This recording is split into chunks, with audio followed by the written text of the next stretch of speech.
नमस्कार, आप देख रहे हैं परभणी टाइम्स।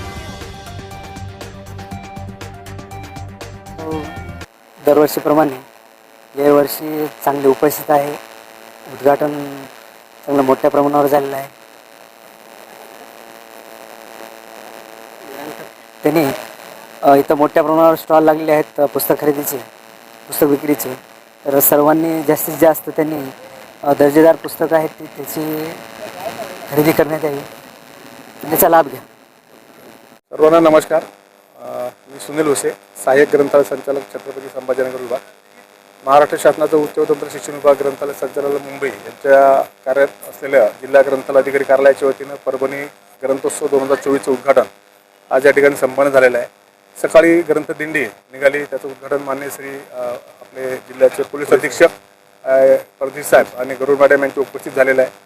आणि ग्रंथोत्सव उद्घाटन आपल्या या जिल्ह्याचे साहित्यिक श्री केशवजी वसेकर सर यांच्या हस्ते याचं उद्घाटन झालेलं आहे. आणि माननीय जिल्हाधिकारी महोदय यांचे प्रतिनिधी श्री शेवाडे सर आणि इतर सर्व मान्यवर या कार्यक्रमाला उपस्थित होते.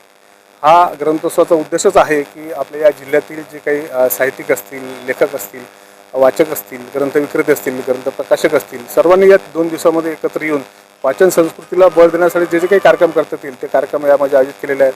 विशेषतः आपण जर बघितलं तर या ठिकाणी ग्रंथविक्रेत्यांचे स्टॉल, विशेषतः त्यामध्ये शासकीय प्रकाशनाचा स्टॉलवरची गर्दी अत्यंत आनंद देणारी अशी गर्दी आहे. की उद्देश असा आहे की यातून पुस्तकाची विक्री व्हावी, लोकांनी पुस्तकांचं वाचन करावं, वाचन संस्कृतीचं संवर्धन करावं.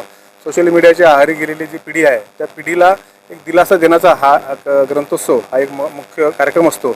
आणि या ग्रंथोत्सवामध्ये आज यानंतर एक परिसंवाद आहे, नंतर कथाकथन आहे, उद्यासुद्धा परिसंवाद आहे, कवी संमेलन आहे. म्हणजे साहित्यिक कार्यक्रमाची सुद्धा या ठिकाणी रेलचेल आहे. त्यासोबतच पुस्तकांची सुद्धा मेजवानी. म्हणून मी परभणी जिल्ह्यातील सर्व नागरिकांना विनंती करतो की या 2 दिवसीय ग्रंथोत्सवामध्ये आपण सर्वांनी सहभागी व्हावा, कार्यक्रमाची शोभा वाढवावी, पुस्तकाची विक्री करावी, खरेदी करावी आणि आपल्या पाल्यांना सुद्धा या ठिकाणी घेऊन यावं आणि वाचन संस्कृतीच्या या संवर्धनामध्ये आमच्या सर्वांना सहकार्य करावं. आज ग्रंथोत्सवामध्ये ग्रंथप्रेमीची थोडीशी उपस्थिती कमी दिसून आली, काय सांगणार?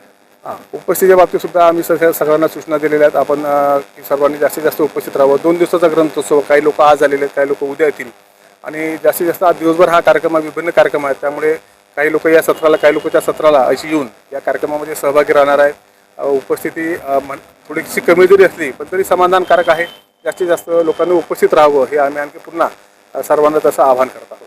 अनेक लोकप्रतिनिधींना आम्ही सन्मानपूर्वक या ठिकाणी बोलावलं होतं, पण प्रत्येकांचा कार्यबहुल आज सोमवार वर्किंग डे असल्यामुळे काही लोकांना मुंबईला जावं लागलं. पण त्यांनी बऱ्याच लोकांनी शुभेच्छा सुद्धा या ठिकाणी कळवलेल्या आहेत. आणि जसं जसं वेळ मिळेल तसं ते सुद्धा येतील. आपण सुद्धा, आम्ही पत्रकार मंडळींना सुद्धा विनंती करतो की आपण सुद्धा जास्तीत जास्त याचा सहभाग घ्यावा. तुमच्या नेहमीच्या सहकार्याबद्दल धन्यवाद सुद्धा व्यक्त करा.